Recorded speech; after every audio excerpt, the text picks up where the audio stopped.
we've had celebrity clients, country singers like Chris Jansen, Morgan Wallen's team, a lot of big, loud, agents, managers, artists. So shout out to Big Loud. You guys have always supported us and we appreciate that.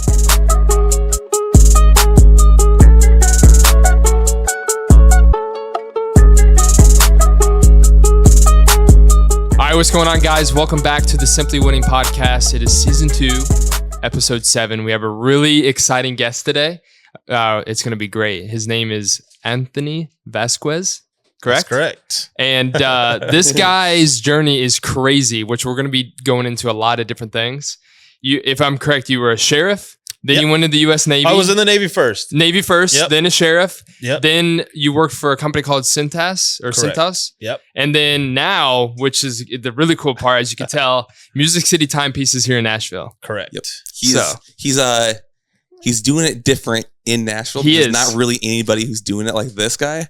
And we've seen this, in other cities, big cities like Miami, like New York, LA, whatever. But here is like that spot where nobody really understands the space, but he decided to jump into it. And that's why you're on the podcast. We're going to talk a little bit about this, a little bit about how you started, all that kind of stuff. But how has it been so far in Nashville? Because you've been here for a little while now. Yeah, I mean 3 years. I think it'll be 3 years in July. So about the same as you guys. Nashville's been great. I'm coming from a small town in Kansas. So to come here and really see and get around people that have a way different mindset and just being able to use those people and conversate with them and learn of how to run a business and how to grow. I mean, it's Nashville's special. I feel like too, you moved from Kansas to here, like you probably saw it because you were probably already into watches and that kind of stuff. But you probably saw like people value the watch game, like the story behind them, like the value of those things way more than like in those rural cities. Like where I was from, nobody really ever talked about watches, like almost ever. Yeah, we had like one small watch dealer, like authorized dealer there. And I mean, I might have seen 1 or 2 Rolexes out and about, like nothing like it is here when you go to one car meet. And there's so many questions I want to ask. I know. But I think when it comes down to the watches and your story now, because this is what you're doing, this is your business. When did you first get into watches? Was there like an ad, a magazine, someone wearing it? You put it on your wrist. And then what was your first like watch that meant the most to you? Yeah. So with me, it started when I was about 12 years old. My grandma, for my birthday, she's like, hey, what do you want for your birthday? And at the time, I didn't really have a father figure, but all my uncles wore Fossil watches. Yeah. So I was like, hey, can I have a Fossil watch? She's like, yeah, no problem. So she took me to the store called The Buckle. I don't know if you guys of course. I'm familiar. To take me there all that's such time. a whole, before you go on, that's like the most small town thing ever. Every small town has a Buckle in their local mall. Like the Lululemon of the time. That was crazy. So she took me there and was like, hey, pick whatever watch you want. So I picked the one. It was great. I felt like a grown up, like, hey, this is like my first big boy watch. So every year after that, until I was about 18 years old, she would take me to go get a new watch for my birthday. That's so cool. That's awesome. So that's where the love for watches really came in. Okay. And then as far as Rolex, I was a sheriff's deputy and I was just in the mall one day in Kansas City. And I stopped at a Rolex store and I said, hey, how much is that Rolex? And the guy said 30 grand. I walked away. I was like, I'll never be able to afford a watch. So in my mind, I'm thinking every watch that Rolex produces is $30,000. So you just thought that was just the price point. Yeah. And when I got into watches, I kind of found out like, hey, they're more affordable than most people realize. And it's also not even, and we'll touch on this a little bit later, but like it's not all about the price of the watch. It's what it comes with as well. Yeah. It has more value than just the monetary value. And there's so many that's a whole different conversation. But for sure. Go, wrist check. What do you got on? So I have a Richard Mille RM005. Awesome. I had to see what all the hype was about because I see all these Richard Milles and I'm like, funny story about this watch is my buddy who deals watches came over and was like, hey, I got an RM. I've never seen one in my life. This was like 3 months after I started. He hands it to me and it slips out of my hand and it starts to drop. And I'm thinking, what can I do to like it was on mitigate hardwood. The fall. Yeah. So I stick my foot out and like barely catch, and it like rolls off of my foot on the floor. So luckily, nothing happened to it, but I was like, oh god. Did your buddy like freak out or what? No, he was like, dude, it's okay. Like, yeah. OBJ played football in one. You're all right. So that's so true. Well, if you know, like a lot of people that know me, like I'm a huge RM fan. That's like my thing. I'm not the biggest Rolex fan. That's why I have a Cartier, because I wasn't about Rolex that much. I love Rolex, but like RM is the move. And a lot of people hate on it because it's not, the classic stuff, but like I love RM. I think it's the exclusivity. Like, they make 1.2 million Rolexes a year. They make about 5,600 RMs. That's a big difference. Oh, I didn't know that. That's crazy. Day, yeah. Okay. I didn't know Rolex made that many watches. That's a lot. Yeah. That's a lot of watches. But it's a big demand. Like that's crazy. crazy. So you can't buy any of them from the 80s. So what is that the watch you dropped and then bought? No. It's just the same model. So why'd you get that? Is that because yours, I knew what this one felt like. I don't like big bulky watches, and that's kind of what RMs are known for. So I knew that this was the smallest one that they made, and I knew that I would like it because I've worn it before and knew it'd fit well. So is that in your personal collection? Yeah, this is because I know a lot of pieces move in and out. Yeah, usually I claim one, and I remember one time I had 3 watches, but I didn't have enough money to buy a watch to sell, and I'm like, I look back and I was like, oh, well, I have $100,000 in personal watches, like that the business needs money, so I sold them all, and so from now on, I've just learned to tell myself like, hey, one personal watch at a time, and usually every time I get rid of my personal watch, I just try to up it a little bit more each time. Yeah. So then you're kind of going up. Yeah, you're going up, and my wife doesn't notice it. With cars, they would like they started off with a regular car, then they would fix it up, then they'd sell it or trade it up, and then they did that with their trucks in Southern Illinois. Actually, you ended up getting like $100,000+ truck on right out of high school, because during high school he was just trading up. I feel like a truck is like the Rolex of the Midwest. If you have a cool truck, that's it. You know what I mean? But the reason I ask, because I like to like watches. For me, we get them right now, obviously, like, and a lot of people, they get them at like milestones, whether celebrities that you work with, maybe they're starting a tour, ended a tour, made a bunch of money, signed a deal. For us, when I got this Rolex, because I told myself I'm gonna get this Rolex one day, and when he got his first watch, when we do $1 million in revenue in the business. Yeah. So whenever we first do our first $1 million, we're going to go get a watch. Mm-hmm. And I remember when we actually hit it, I don't think we actually bought them at that time, just not right away, because we were like, well, like, should we really spend that much money? But we made that goal so long ago, and then we just kept looking, and we both found one that we really spoke to us.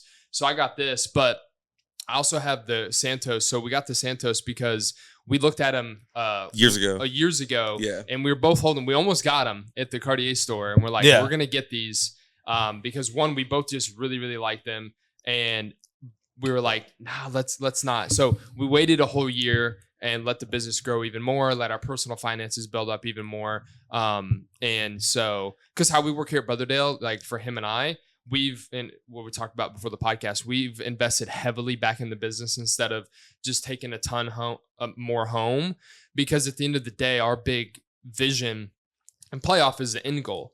And so that's the next thing, is like when you talk about you're letting yourself have one watch and you have a nice car, but we've had many conversations in business. You're trying to grow a team, because you were like, I felt burnout. I tried to do all this stuff, but you got to have a team, and it looks like you're starting to build a solid, all around team. Speak about that. Like, what does that look like? So by the way, that Cartier, I just sold one like a month and a half ago to a client, and I haven't seen one or had one before. So I love it on a black rubber strap. Like, it's so light. Like, dude, I loved it. Like, I was like, amazing. I wear it, bro. I wore it playing soccer yesterday, which is kind of overkill. But I like when I buy something, I wear it to wear. Yeah, you gotta enjoy it. That's what I do. Yeah, 100%. But that's cool. So with me, what happened was, I think probably 5 months after I started the business, I capped out. Like, I was working really hard. It was really tough to keep up. My family was like, hey, you need to slow down, or do something, because you're on your phone constantly. And I knew at that point in time, I had to hire somebody to at least take some stuff off my plate. I was terrified to hire anybody, because I felt like, relinquishing control of something. That's one thing a lot of us business owners struggle with. And then just the fear of having to pay somebody every Friday, like, you know, a salary. Like I pay myself, and you know, if I go without it, it is what it is. We'll figure it out. But having that responsibility for somebody else scared me. But you know, we were slow about it. We brought on Noah, my operations manager. He's been great. Once we started to build out the space, he took over and took all that off my plate, made all the orders for everything we could possibly think of. Because if it wasn't for him, I would probably be sitting in a folding chair in the middle of the empty office. That's how I feel about Perry, our first guy. Like when we brought him on, it was the same thing. Scary because you don't know if you don't know. You think you can pay him, but you're not. You know, there's no guarantee. But then like, and also relinquishing control over certain things. But when we brought him on, like he killed it, and it made our life so much easier being able to scale more and then bring on more guys. Yeah. So it worked out. But that's the jump you have to make as if you're trying to build that team. Yeah. It's like the inevitable jump that is going to happen either way. Yeah. And then when we got Jordan on, it's funny with Jordan, he was like one of the first deals I did locally. He called me and was like, hey, I want this watch you have. I got to trade in. So can you meet me? He's from Kentucky, like an hour and a half away. And so we meet in Adairville, Kentucky. And if you ever Google this thing, it is the tiniest town in the middle of nowhere. It's pitch black, like in November, freezing cold. I look at his profile picture, and I don't know if he was being funny or what, but he had handlebar mustache with a camo hat and a mullet. So I'm like, I'm going to go meet this guy in the middle of BFE, Kentucky or Tennessee. I don't know which one Adairville's really in. That's hilarious. And do a deal. And I mean, we did it and it was fine. And, you know, he ended up leaving his job. You know, he came to I had a, you know, customer appreciation thing in like April. And I was like, hey, do you want to come work here? And 2 weeks later, called me and he's like, let's do it. And so awesome. He handles all the vintage stuff. Okay. So yeah, he's been a great asset, especially as we were building the team. Cause everybody, you know, when you build at first, everybody wears every hat. Nobody really has defined roles. Yep. And for Noah to handle all the back end stuff, me and Jordan were handling sales. I was handling some other business stuff. And then Jordan would also touch up watches, repair watches, hang pictures. I mean, Jordan was the jack of all trades that I needed to build. That's super are you the 100% business owner? Do you have partners? Yeah, no, I'm just 100%, just cool. Me. So that's, I mean, everybody, Jordan sales, so he's commission based. Noah, he's been great. Like, I was scared too. Like, how much do I pay these guys? Yeah, you know? That's always the trickiest. Yeah. So I asked Noah, like, what do you need to survive? And I said, just bear with me. And so every 90 days I meet with Noah and he's doubled his pay in a year. So it's like, that's dope. Yeah. So now it's been, you know, he has an incentive for the company to grow just as much as I do. Yeah. Gotcha. Yeah. That's super important. Yeah. So right now, like, how big is your team? So right now we have me, Jordan, Noah, Dane, and Clayton. So 5. Nice. That'll be cool. Like look back on like in a year or 2 years from now on this podcast to see like where you're at from there. Yeah. You know what I mean? Because that's like just how it goes. Yeah. I mean, when we went to LA, we went to Happy Jewelers, which are good friends of ours. Gabe is great. He has 70 people on staff. Oh my gosh. And they ship out 200 boxes a day. Of jewelry. I mean, they're a jewelry store and they do a ton of jewelry. Yeah. Diamonds and everything. Yeah. But it's like, man, like to see that, like that's inspiring for us. Like, yeah, to show my team, like, hey, this is what we need to shoot for and this is where we need to be. Was that, you were just out there? Yeah, we were just out there. So that's the Scott Disick thing you just did, correct? That's cool. That's so cool. You just went out there and did a deal with Scott Disick. Yeah, that was pretty surreal.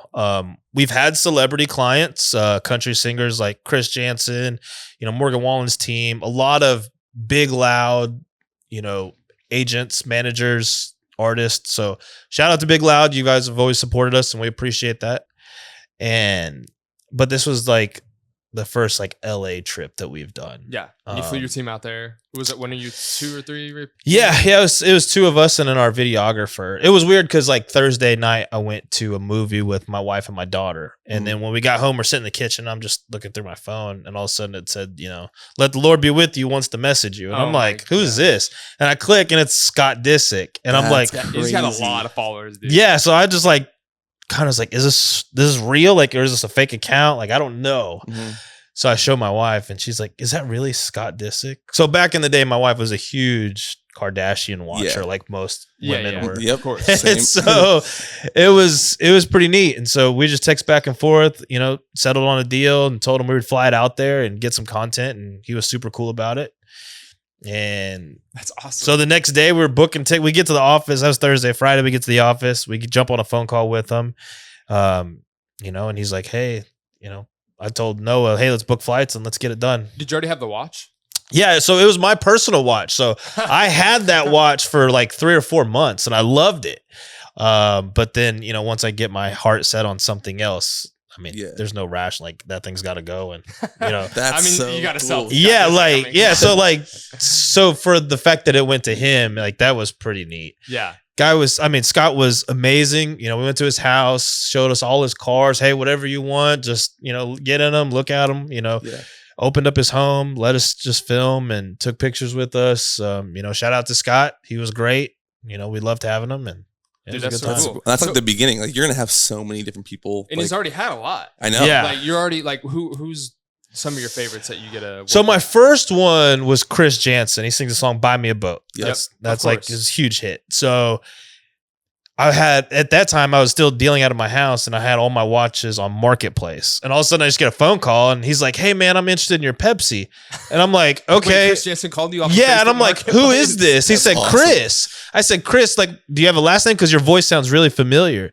He said, yeah, Chris Jansen, the guy that sings Buy Me a Boat. And I looked at my wife again. I was like, holy cow, this is like 2 months in, 3 months in. And it's our first, country singer. So he's like, yeah, just meet me at Bricktops. And, we did a deal and super nice guy. Same thing. Took pictures, been out to his house several times, just all around great guy. And I saw that he just released a new music video, What You See Is What You Get, with Dwayne Johnson, who is like, that guy is like, I don't know why, like something about Dwayne Johnson, every guy loves, like he's just charming and he's just, I don't know, not really charming. I guess that sounds that's cool gay. though. I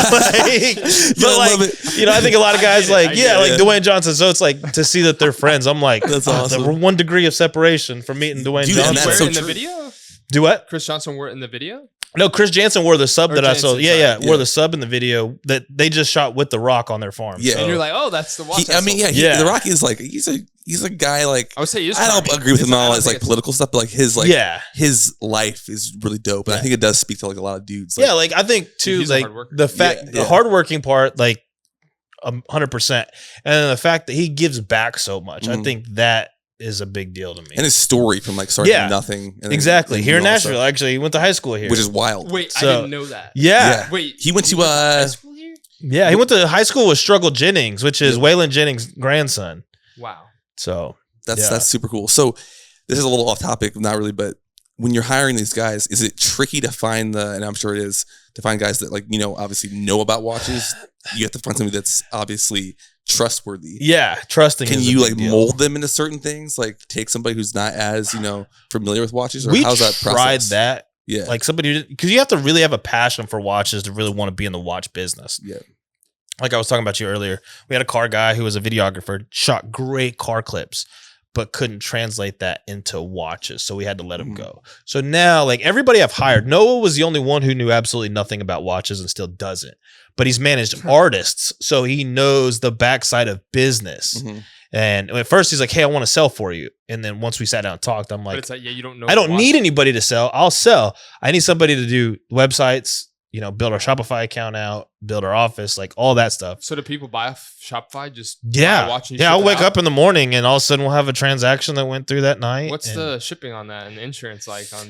It's just insurance. FedEx won't insure anything over $5,000. So we have a third party insurance provider. That's cool. And they handle all the labeling and they have a direct line to FedEx. And so when you buy a watch from people, you have someone on hand that's able to like check it out, like know it's real. Like so obviously we do. You handle these things every day, and here's where I kind of tell people you can't fit $10,000-$15,000 of quality into a $500 Chinese watch. You just can't. Yeah. So the minute you pick it up, you can feel the difference. You can see the difference. Like when you're dealing with them for years. Yeah. When you handle 50, 100 watches a week, like I feel like Nashville's not a spot though. Like, have you seen fakes? I have seen a couple. But I feel like in Nashville, it's not the place where people would come to try to really, sell a fake. It's not as big as like LA and the bigger Chicago, and I think New York, obviously. A lot of times when we get a fake, it's, hey, this dude owed me money. so he gave me this. I want to see if it's legit before I take it. Oh, I have never just had somebody openly try to sell us a fake watch. Like, I think too, they know what we specialize in. Mm-hmm. So they might try it at a jewelry store, but they won't try us because. Has someone ever try to return a watch and it was like a fake one that they got or something? No, I think that's another thing too, is we write down all of our serial numbers. We track anything that comes through us. We can track from where we bought it from to where we sold it to.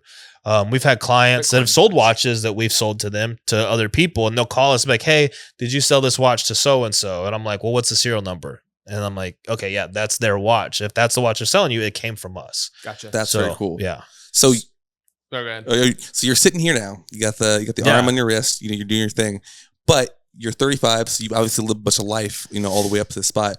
How did you, you can tell in the shorter form, I guess, but how did you get to this spot? So you moved to Nashville. Yeah. And you had a passion for this stuff. How did you start, doing this from the ground up? So story. I don't know. I went through a separation with my wife and I for a little bit, and I just had to find myself. Mm-hmm. Like I said, we talked a little bit about my childhood. Dad was an alcoholic. Mom was a gambling addict. By statistics, I was screwed at birth.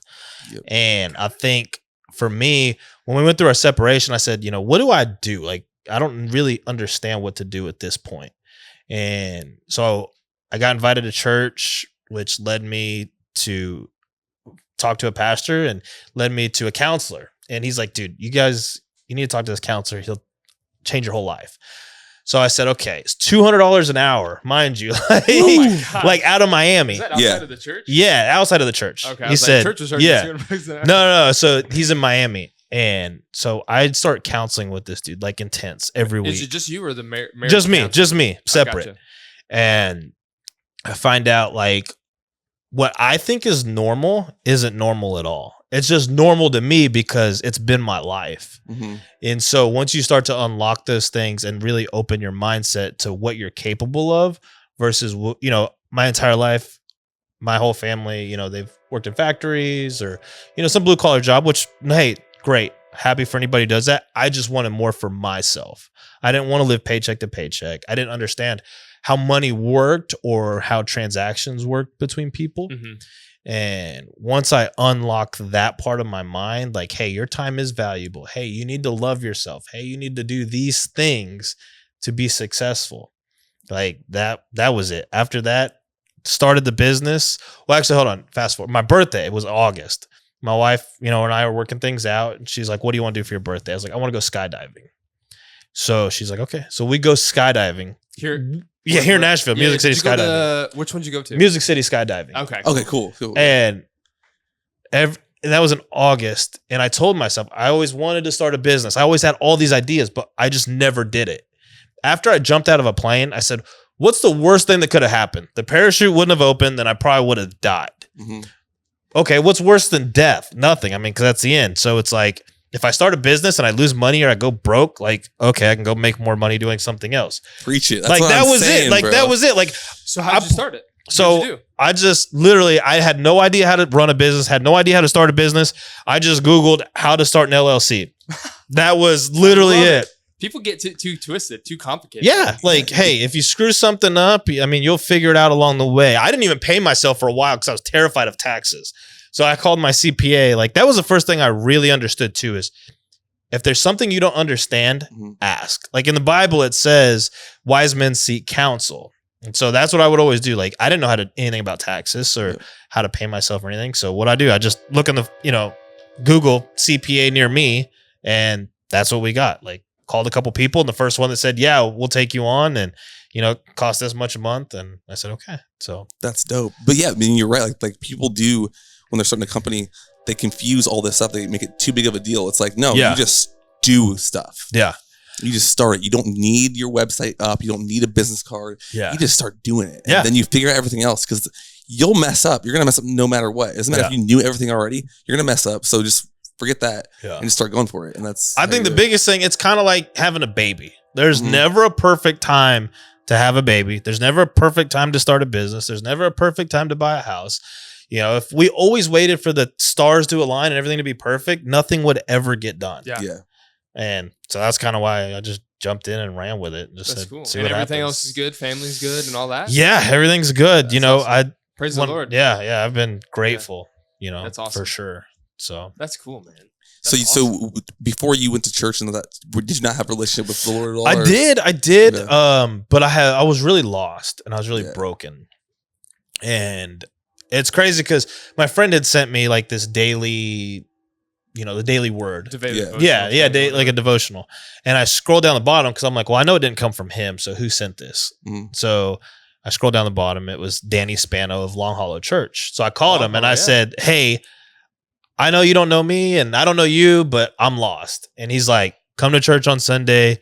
We'll talk. And so I went there on Sunday. And when you don't go to church for a long time and you go, like whatever they say that day is meant for you because it's a nail on the head. Isn't that crazy? Dude, how that works? Is wild. It is wild. Yeah.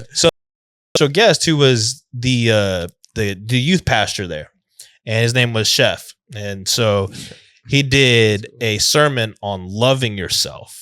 And I think a lot of us, and I'm thinking to myself, I love myself. Like there's nobody that loves me more than me, but my behavior showed self-sabotage and I didn't actually love myself. And so I found him on Facebook after the sermon. I said, hey, you don't know me and I don't know you, but you just did a sermon that really spoke to me. And he's like, let's go to lunch. So that next week we went to lunch. And he's like, hey, here's my counselor's information. He's expensive, but he's the best you'll ever find. So I hit him up. And I think the whole thing was, though, that I was open to wanting to change, because I'm sure you've experienced this. People were like, hey, how do I get where you're getting? And then you open this playbook for them and then they don't do anything with it. Yeah. So we've been there. Yeah, because you're right. It starts with just wanting to like actually taking action once you get the information. Yeah. The information is not going to be what you want to hear. No. It's never what you want to hear. No. Because it's always hard. Yeah. But yeah, you're right. If you want to change, then you will if you have the opportunity. In that first counseling session, he's like, we're sitting there talking and my counselor said, I don't believe a word you say. You've been a womanizer, a liar. Like, you're going to have to earn my trust. And I'm like, for a second, it caught me off guard. I'm like, dude, I pay you $200 an hour to listen to me. And so like when we started digging deep and it's like, then you build trust with your counselor and all that. But it's like you're like, dang, bro. Golly, like, man, just kicking the balls over and over. So did your wife, that's hilarious. Did your wife come from a loving family and had the opposite of what you had? Yeah. So me and my two sisters, we all married people. The parents are still married, been married for 20, 30, 40 years, stable homes, like everything that we didn't have. Yeah. So it's kind of ironic that, all of us married pretty much the exact opposite of what we were. This is cool because like for my wife, it's very similar, but the reverse. So like I came from a family that didn't have a lot of money at all, but very loving. Parents still married. We have a lot of siblings. And then her family was very similar to yours, where her mom and her dad were, drug addicts, alcohol, gambling was in their family. Like it's terrible. And so, but it was that you had to learn this stuff isn't normal. Yeah. And it's very hard to work through for a while until you get to that spot where you're willing to change and willing to understand it's not that part isn't what we shouldn't be looking for that. We need to try to go for that next level where I think generational curses are real. It's real, man. That's why it goes on forever. Stuff. Yeah, until somebody breaks it. Yeah, and that was it for me. It's like I was just you're gonna be the one. It was. There's a lot of dysfunction, and I'm sure you've looked at her family. And you're like, how in the world did that even go on? Like you hear some stories, and you're like, dude, I have personal stories where I won't say on the podcast, but it's just, dude, it was wild, but it was interesting for me because I didn't come from a lot, but I came from love, so. I was just blessed with being able to want to help. Yeah. And so I didn't really judge them on that stuff because our family has a lot of problems. Like my parents are great and they figured it out. Not the financial part as much, but the loving part and how to actually raise a family. So I knew that part. Yeah. And then the money part came from just God, I guess, showing me hey, there's more. Yeah. And you can see you don't have to work for a paycheck all the time. Your time is valuable. And her family came from that long line of, in the factory doing all this stuff. And so did mine. But my dad was able to become an entrepreneur and do his stuff and provide for the family in the blue collar space where he's working outside sweating. So it was an interesting dynamic. But you do see it, bro. It was very, very. I know.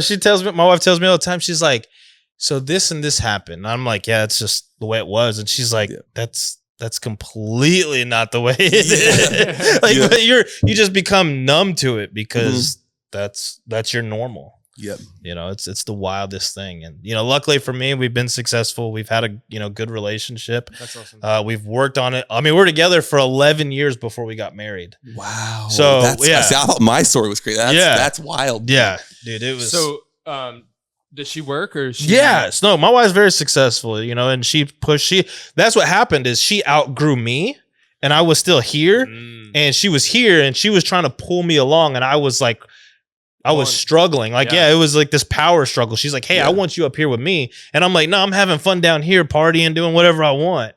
And so that's when when we separated, I was like, you know, and I got the help I needed. I said, I will never allow my wife to outgrow me ever again. Yeah. So now it's just like us together. Like, you know, it's been wild. So she works for a medical device company. So she's a sales rep for which one? Olympus. Cool. Yep. Very cool. I think it's important too, because like the roles, they're switched.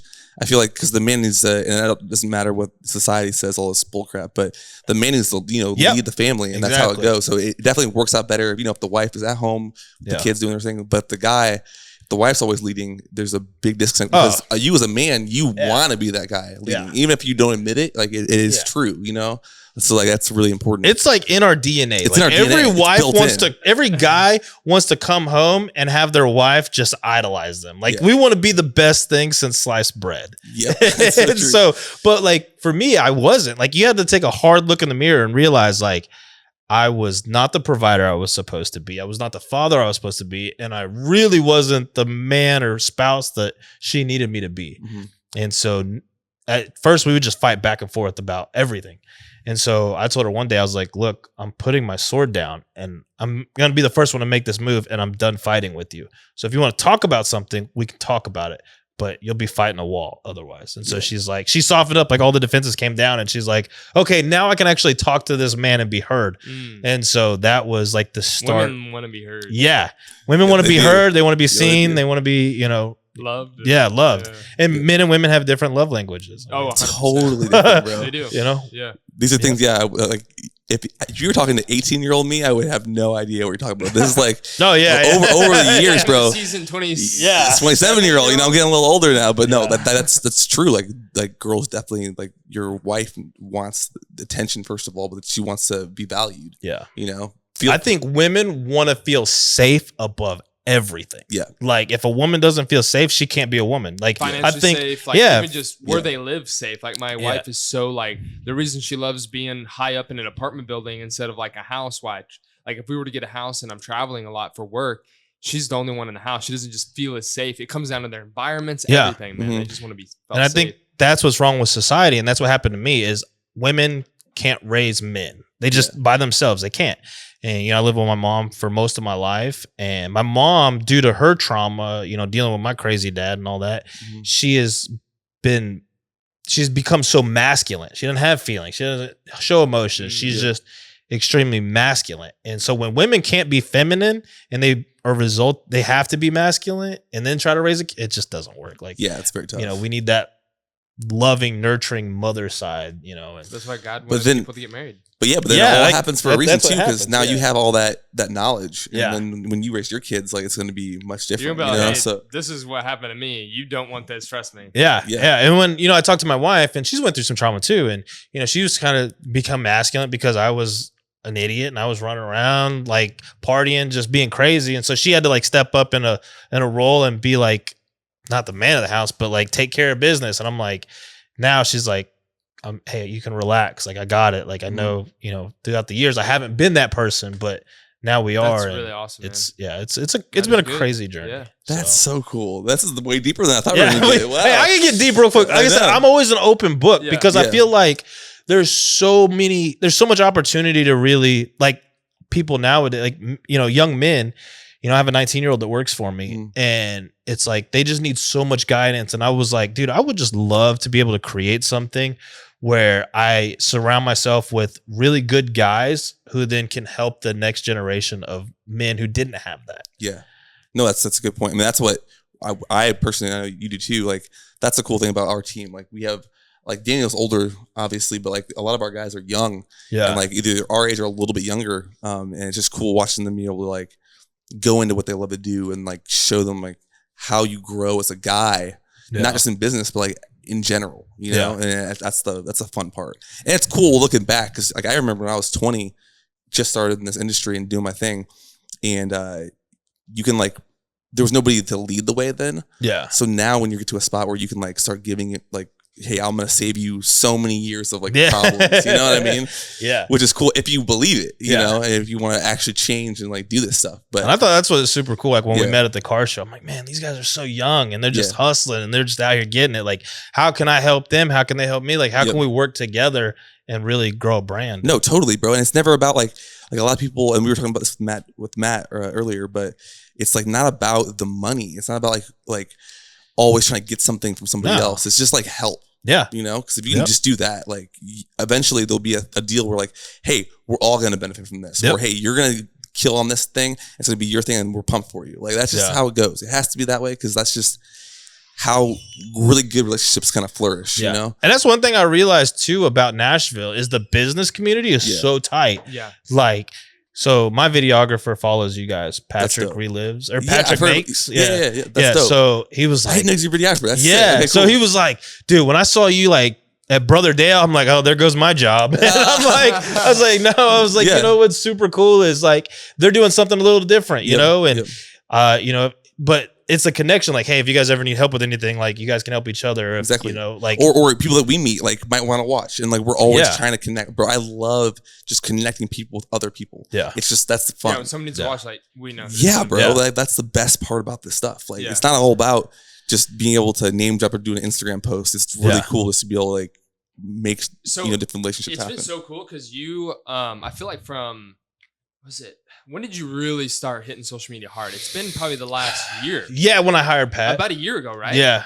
Because, dude, I'm telling you, when you first like really started doing social media, I followed you from the get-go. Yeah, he did. Yeah. I told him, like, dude, this guy is like, I'm telling you, he's doing something different here in Nashville because when I got this, you know, at King Jewelers, that service was great. I'm like, nothing was bad about the experience. But when it comes down to like someone like in the bigger cities, Nashville didn't have one of the guys like you who was present on socials, who you can actually see they're working with the cool people, the celebrities, the well-known people. Because it builds trust with like, if I'm going to go into your shop and I didn't know you've worked with like legit people who bought watches from you, it's like, you know, a little bit like, are you sure? Like, don't know.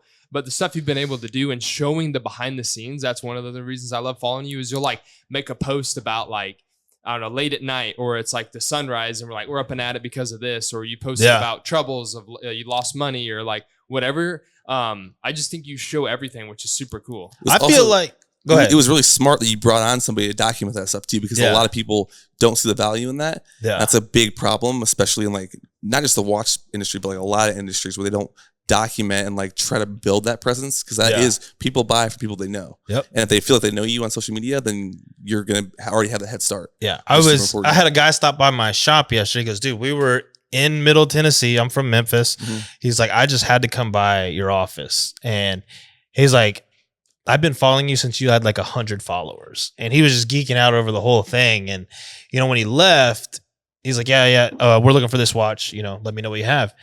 And that was cool because he's like, I've seen the growth. Like, dude, I look back, like, that's why I don't delete anything off of Instagram. Cause like I can go to that very first video or that very first picture I made and be like, holy cow, look how far we've come. Like, it's so cool. My goal is to get a watch from you. Yeah. Yeah. Oh yeah. We're going to do it. Yeah. We'll do it 100%. So it was like, it's funny cause like the first watch I sold on there and the pictures and how much everything has changed and evolved. And I never want to get rid of that stuff because there's so many influencers online that people see the success because Andy Elliott posting every day, you know, all his stuff. But like when you go on his YouTube 7 years ago and you watch his videos, they're almost kind of cringy because you're just like, you see everything today versus where it was. And I think that's the coolest thing. It's because like back then you're not it's not the flashy, the fun, like where they're at. It's the beautiful now. So it's almost easier to put out content because you have this really cool building and all this huge team and like people just understand it more. But the real like the real grind, I think, is the early stages of business that That's like people do miss to document. Yeah. Because like that is the make or break in business. Most businesses do not make it to the 5 year, like to past 1 year, let alone 2 years.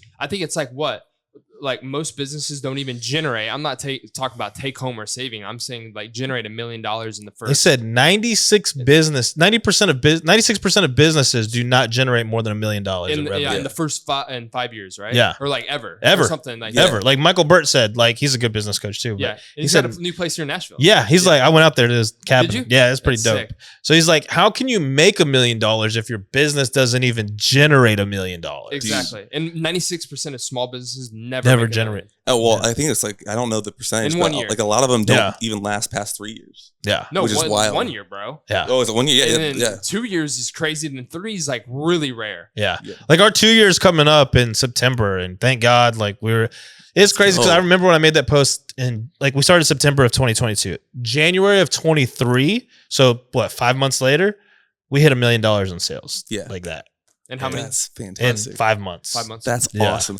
Like, do you ever find yourself going through like the old like times whenever you first started? And yeah. Because I always got to remember those struggles too. Like, everybody thinks being an entrepreneur is glamorous. Mm-hmm. And I'm sure you've run into this and I have too. So many times, bro. So many people are like, hey, how do I get into watches? And I'm like, do you love watches?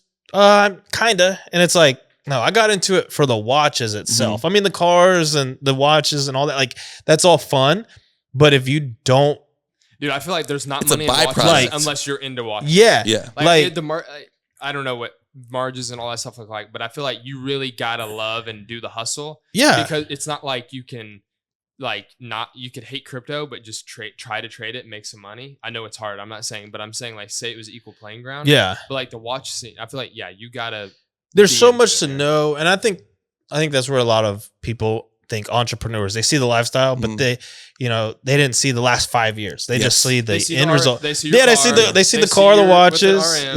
They see the people you're getting to work with. Yeah. But that comes with what I put in. That comes with years. In the last 5 years, it's what you did before that. Yeah. And it's the God changing your life and you putting in the work and your wife working on it, or I don't think you probably would be where you're at today. No, absolutely not. And developing the courage in those years to be able to do what you're doing now. Yeah. Like that's the whole thing. And like even like when we met at the Global Motorsports thing, like just to be in that spot, like took for both of us years and years of being alone, like not knowing any, like learning all this stuff, like not being in a city. Like it wasn't, none of that was real until you did all that stuff to make it. To make that happen. Exactly, dude. And that's the cool part about documenting. So I was fortunate, and so was Hunter, to document like from day one. Like I have videos from literally when I dropped out. Like the whole thing. And so I'll go back and watch this every once in a while to just like remember that stuff. Yeah. Because that's the beautiful part of it. It's like going through your baby pictures. That's what it is. It's like going through your baby pictures. That was the fun part. Like the whole fun part is the whole journey up to where you're going. Yeah. And I think that's where I sometimes get caught up because I'm like, why am I not here yet? Yeah. And my wife will tell me like, you're a lot further than you think you are, and slow down and just enjoy it where you're at in this moment. Because we get so focused on moving forward, which having goals and stuff is great. Yeah. But sometimes we get so focused on that we forget to actually enjoy where we are. Yeah, that's very true. And so I want to ask my questions. And We'll have to in about 10 minutes. Yeah. So what's your most like prestigious or most expensive watch that you've transacted? Let's see. Probably to this day, the most expensive watch I sold was a platinum Daytona. Okay. Ooh, that wasn't too long ago, right? No, I mean, I think it was earlier this year. That's legit. Yeah, or actually last year. And it was $125,000 watch. Okay. Dang. So up until then, I've done multiple deals. Like I've had one client that spent $500,000 last year in multiple watches, but that was the largest single watch deal that I've ever done. What's your favorite watch right now? I mean, the one on my wrist. That's cool. That's cool. I think that has to be just because I never thought, I grew up I lived in a trailer park at one point in time. Like, to have what we have now. And it's just insane. Like, I don't know how else to really put it. Yeah. I like that answer. Yeah. It feels surreal. And I'll get back into the fun questions, but like, is your mom still alive? Yeah. Okay, cool. So like when she sees what you're doing now, does she like, in the beginning, did she believe in you, or like is it like now she's like sees it all, or like how does that? I don't know because we don't talk. Okay. So I just had to completely separate myself from it.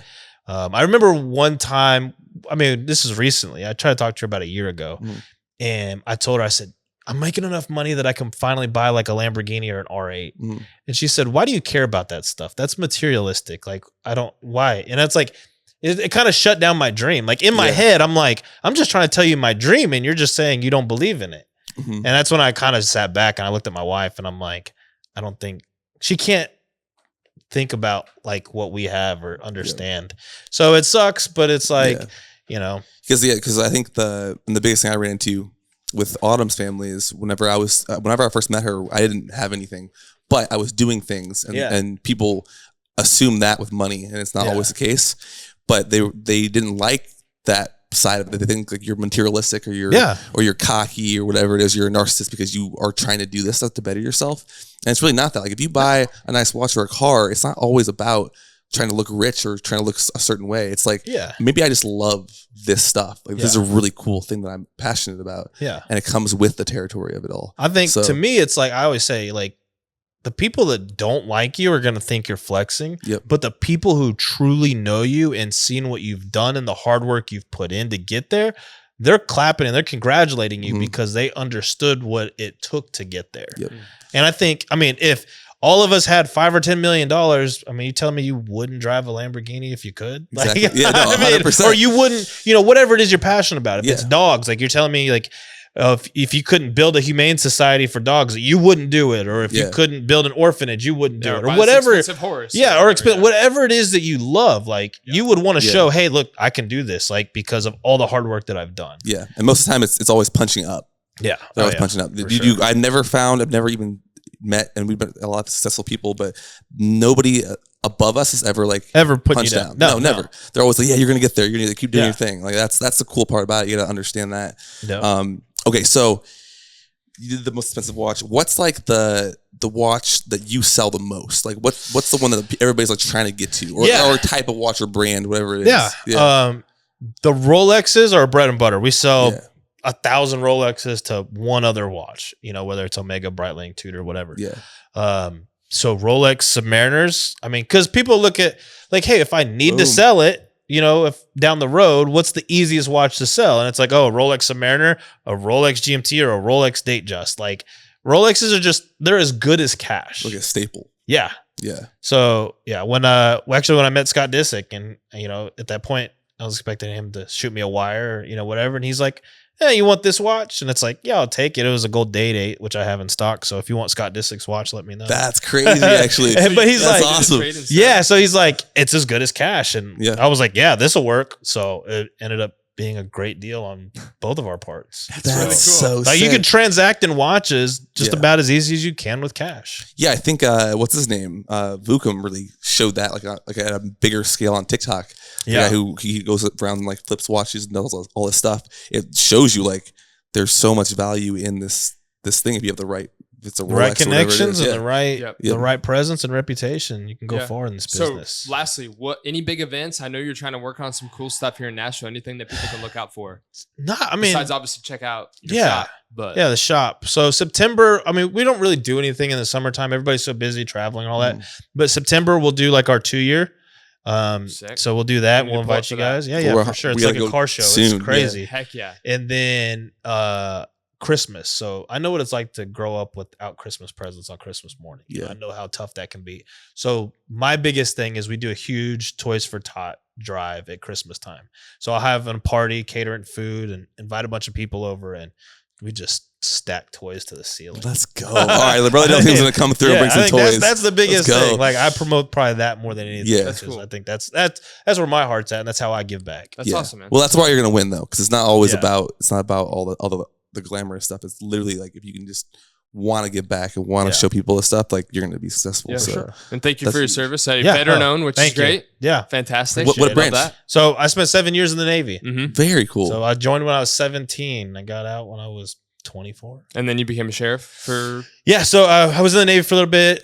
Did the reserve side, was a sheriff's deputy for like 5 years. And right before I left for a tour that I got called to do, I quit that job because I was like, dude, I got to quit. Like if I come back and I'm able to get that job still, I'll go back to it and I'll hate life. So I just quit, went on a deployment for a year, and then came back and tried different other things. School wasn't for me. Dropped out. That's dope. That's when Cintas came along and said, "Hey, you want to work for us?" And you were there for like 5 years or so. Yeah, that's actually how that was like how I really got into Rolexes was through Cintas. Cool. Okay. So. Yeah, our guy Cross is not here today, but he was a Marine for 4 years. Yeah, but he wants a watch. Okay. So yeah, he's in the market. Through 22.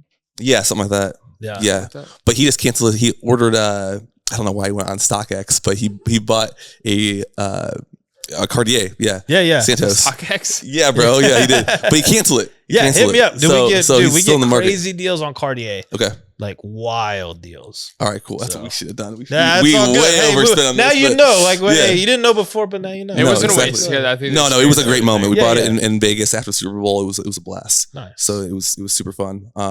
But dude, that's dope. And we have to pull up to the shop. Yeah. Soon. Thank you so much for having me. I mean, it's been, we've talked quite a bit over the last couple of weeks, and to make it happen, I think was just amazing. And we could sit here and I feel like I could talk to you guys. I know. We have like a meeting we have to be on. So we're going to a NASCAR event on Saturday to film for a client where we're going to the pits and everything. Yeah.